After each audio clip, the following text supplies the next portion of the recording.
जरा कान खोल कर सुनिएगा। साल 2026 शुरू हो चुका है। दुनिया तरक्की कर रही है, टेक्नोलॉजी आगे बढ़ रही है, मगर इसी दुनिया में एक सवाल फिर से सर उठा रहा है। क्या इंसान एक और खतरनाक बीमारी का सामना करने वाला है? क्या हमने माजी से कुछ सीखा भी है या तारीख खुद को दोहराने वाली है? कोविड के दिन याद हैं आपको? खाली सड़कें, बंद शहर, स्कूल खामोश, एयरपोर्ट सुनसान और हर चेहरे पर मास्क। ऐसा लगता था जैसे वक्त रुक गया हो। और अब एक नाम फिर खबरों में सुनाई दे रहा है, नीपा वायरस। तो आज के पॉडकास्ट में हम खौफ नहीं फैलाएंगे बल्कि हकीकत को समझेंगे। मेरे साथ मौजूद है नासिर। बहुत शुक्रिया रीजा, और सब सुनने वालों को सलाम। सबसे पहले एक बात वाज़ेह कर दूं, मालूमात लेना जरूरी है मगर घबराना नहीं। नासिर, सीधा सवाल, क्या वाकई कोई ऐसा वायरस है जो लोगों को इतना खौफजदा कर रहा है? देखें, जब भी कोई नया या कम जाना पहचाना वायरस सामने आता है तो कुदरती तौर पर तशवीश पैदा होती है। नीपा वायरस को ही बिल्कुल नया नाम नहीं, इसे साइंसदान बरसों से जानते हैं। लेकिन मसला यह है कि बाज केसेस में ये बीमारी संगीन हो सकती है, इसीलिए माहिरीन इसे संजीदगी से लेते हैं। यानी ये सिर्फ अफवाह नहीं, मगर हर बात को बढ़ा चढ़ाकर भी नहीं देखना चाहिए। बिल्कुल। आजकल सोशल मीडिया पर एक खबर मिनटों में खौफ की शक्ल इख्तियार कर लेती है। हमारा मकसद है हकीकत और अफवाह में फर्क करना। चले नासिर, हमें इसकी कहानी सुनाएं।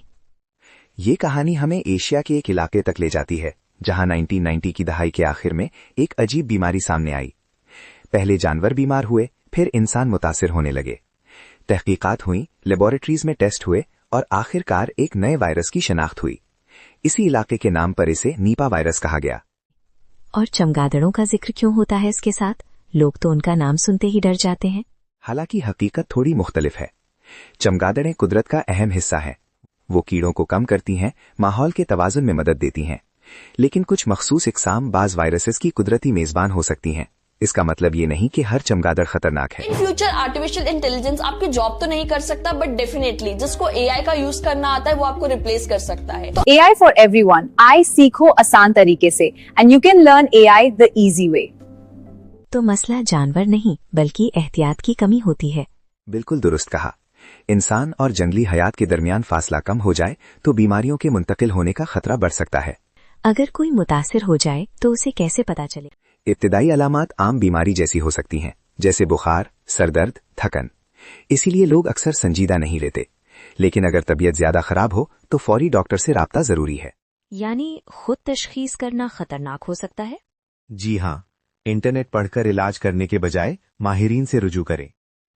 सुनने वालों के लिए सबसे अहम हिस्सा, खुद को कैसे महफूज रखें। चंद आसान मगर मौसर आदत अपनाएं। फल और सब्जियां अच्छी तरह धोएं। खराब या कटे हुए फल इस्तेमाल ना करें। सफाई का खास ख्याल रखें। बीमार शख्स से मुताल्लिक एहतियाती तदाबीर इख्तियार करें। और सबसे बढ़कर मुस्तनद मालूमात पर भरोसा करें। ये सब सुनकर एक बात समझ आती है, बड़ी आफतों को अक्सर छोटी एहतियातें रोक लेती हैं। बिल्कुल, एहतियात कभी पुरानी नहीं होती। कोविड शायद हमारी नस्ल का सबसे बड़ा इम्तिहान था। हमने अपनों को दूर होते देखा, शहरों को खामोश देखा, और ये भी देखा कि इंसान कितनी जल्दी बदल सकता है। और एक अहम सबक ये भी था, दुनिया जुड़ी हुई है, कहीं भी शुरू हो असर हर जगह पड़ सकता है।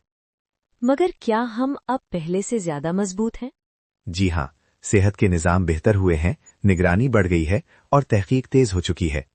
खतरात खत्म नहीं होते, मगर इंसान सीखता जरूर है। नासिर, एक आखिरी सवाल, क्या हमें डरना चाहिए? नहीं, हमें आगाह रहना चाहिए। खौफ फैसले कमजोर करता है, जबकि इल्म हमें मजबूत बनाता है। तो दोस्तों, दुनिया का इख्तिताम कहानियां जरूर बनाती हैं, मगर हकीकत ये है, इंसान हमेशा चैलेंजेस से लड़कर आगे बढ़ा है। अपना ख्याल रखें, सेहत को तरजीह दें और याद रखें, समझदारी घबराहट से कहीं ज्यादा ताकतवर होती है। मैं हूं रीजा और आप सुन रहे थे हमारा खुसूसी पॉडकास्ट नासिर के साथ। अगली बार फिर मिलेंगे एक नए मौजू के साथ। तब महफूज रहें, मुतमईन रहें और जिंदगी को मुस्कुराते हुए जिएं।